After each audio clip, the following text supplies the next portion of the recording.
Hello, children. It's John here again, the rector.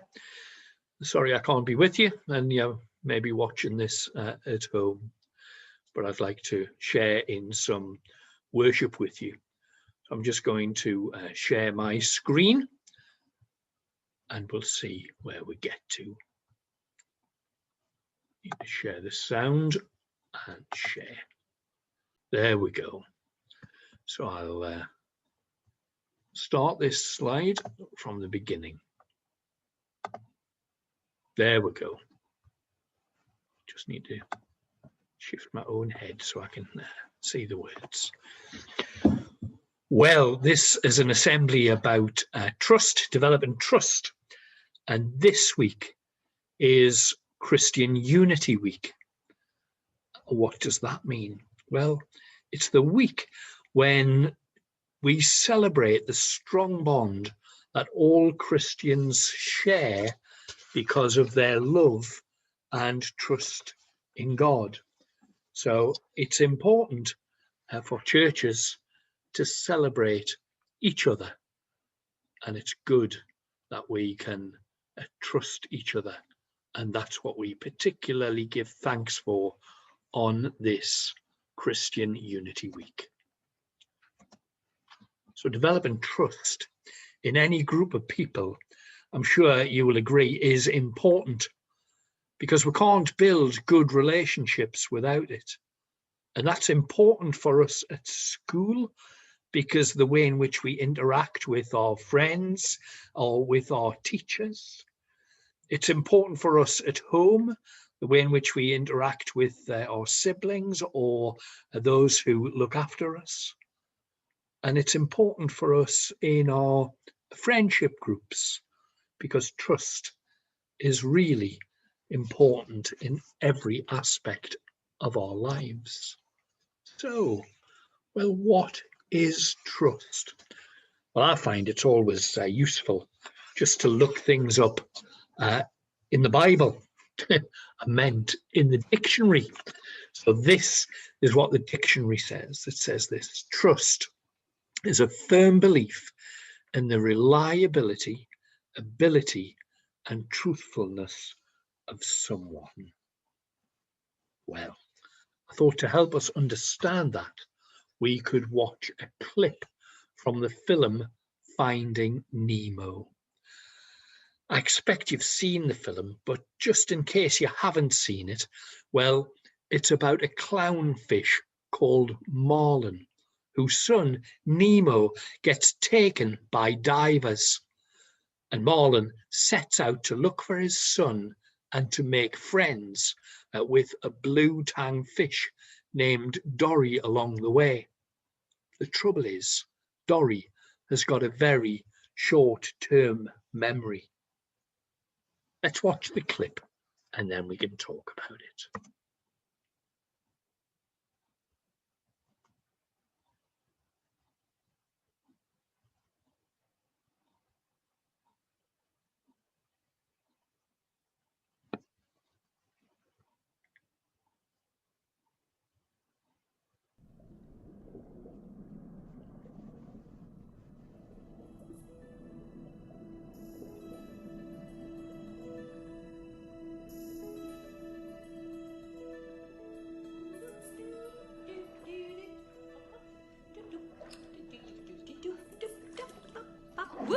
All right, Dory, let's go over this one more time. We know your memory's not the best. Yep, can't remember diddly. I know. Can't remember squat. That's right. Diddly squat. Diddly squat. Now, up, Dory, over here. Now listen to me. We need to ask for directions. Directions? But you gotta be low-key. Low-key. Because fish in this part of the reef, very skittish. Skittish. All right? You got that? Uh-huh. You're sure? Yeah. You don't remember a word, do you? Nope, nothing in my noggin. Okay. Here's a brand new idea. You stay right here, swim in a little circle, forget to yourself. I'll be right back. I'm gonna ask for directions.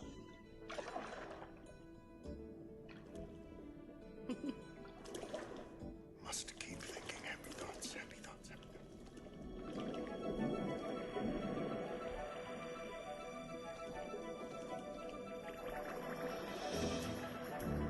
thoughts. Excuse me. Whoa. My friend and I need to get to the East Australian Current. Ah, sure, the EAC. It's in that direction. What you want to do is follow the...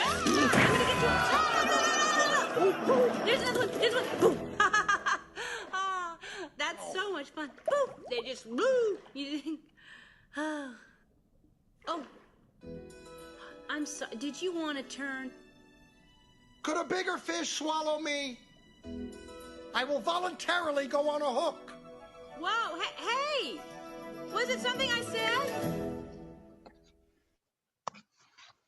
So I hope you enjoyed that. So think, is Dory someone who can be trusted? In fact, how do we know if someone can be trusted? Not necessarily a fish, but a person. And maybe more importantly, how do other people know if they can trust us? Well, it all depends on if we can pass the trust car test. We need to ask some questions. Is the person caring? A person who cares about us is much less likely to let us down. Selfish people are usually only interested in what they want.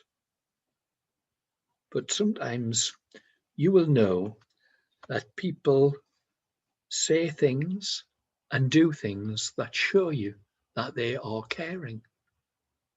You know that they really want the very best for you. So, is someone caring? The next thing is the person able? It's no good trusting a 2-year-old to keep a 1-year-old safe because they're not able to do it.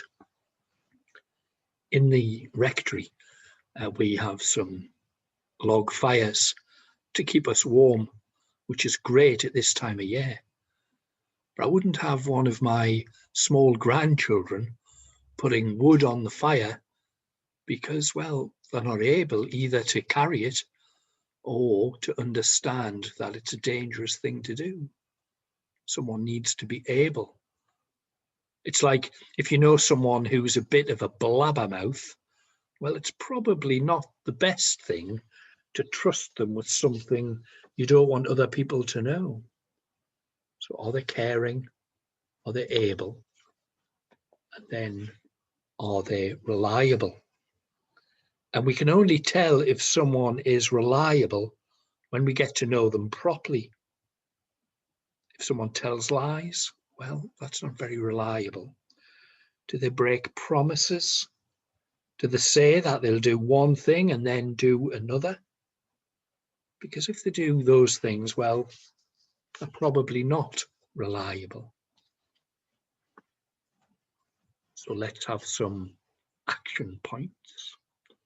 If we want people to know that they can trust us, we need to develop the trust car qualities.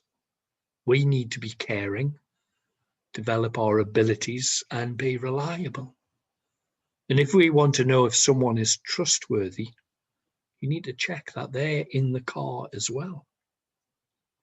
But remember this, no one is perfect.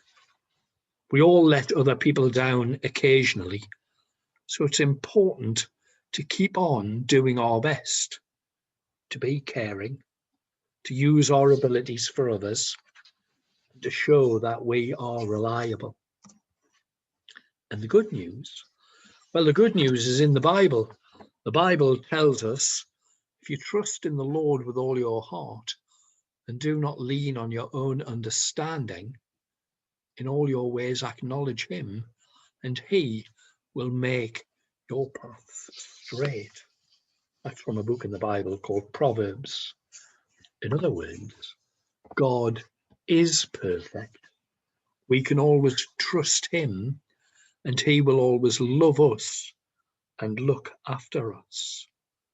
And if we ask God to help us, He will help us develop those trust core qualities, to be caring, help us to do the best with our abilities, help us be reliable. And finally, well, by the way, in the film Finding Nemo, we'll find out that Dory's memory never gets any better.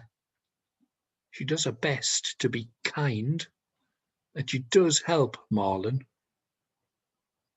So how might that influence us when deciding if she is trustworthy? It's certainly something to think about. I look forward to seeing you next time.